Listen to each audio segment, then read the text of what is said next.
of any candidate. That would be a heresy. I will be dealing with the reliefs much later. I'm just doing a broad outline. And the next broad outline I would wish to do is to indicate to this Honorable Court that the orders sought in the primary petition, apart from being contradictory, would take this country to a constitutional crisis. We now have the incumbent in office with the limitations in Article 134. Limitations which are set or cast in stone by the Constitution. The incumbent in office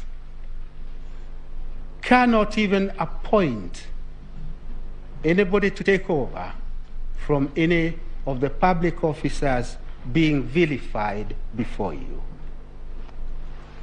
If, for example, and I say for example guardedly, this Honorable Court were to even countenance anything other than stability and finality, then a constitutional crisis would be triggered because the petitioner has repeatedly said he will not participate in an election held by IEBC under the chairmanship of Chebukati.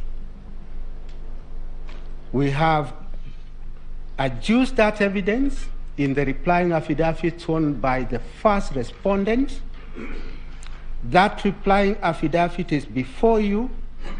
It was filed on 26th August. We have attached a clip of that discussion. It's in an affidavit by Samuel Ngatia of the same date, 26th August, and all those are matters that are before you. Since the petitioner will not participate in a fresh election, does not want to accept defeat, then what does he offer? What is the solution he offers? The solution he offers is that there be an election presided over by the vice chair lady of IEBC.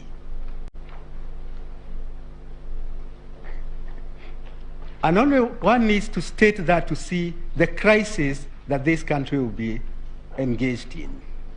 It will be a crisis of monumental nature, a crisis that I do not think that you would want to play with that kind of fire, because it will be fire upon fire. In my submission, therefore, I would request this Honorable Court, as we begin our submissions, to bear in mind how Ghana resolved an identical situation by, number one, looking for the substantive truth, and then immediately that should trigger a relief which is finality and stability. If this Honorable Court were to do that, I see a future for us.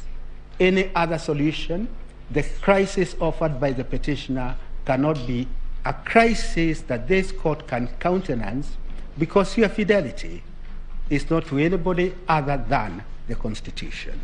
Since your fidelity is to the Constitution, I dare say then the reliefs that you could consider are the reliefs within the constitutional structure of this republic. With those comments, Madam Chief Justice, allow me to invite the first counsel to present, who is my good friend, Mr. Katwa Kigen.